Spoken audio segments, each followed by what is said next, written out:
नमस्कार, लोकसंदेश न्यूज चॅनलमध्ये आपलं स्वागत आहे.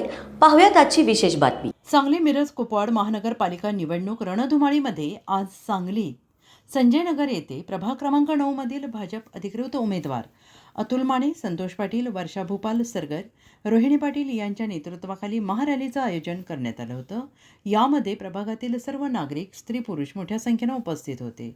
या चौघांनी प्रचारामध्ये उत्साही आघाडी घेतल्याचं दिसून येत आहे आणि या उमेदवारांचा घर टू घर प्रचार करण्याचा होरा असल्याने या प्रभागात लोकांचा संपर्क वाढतो आहे.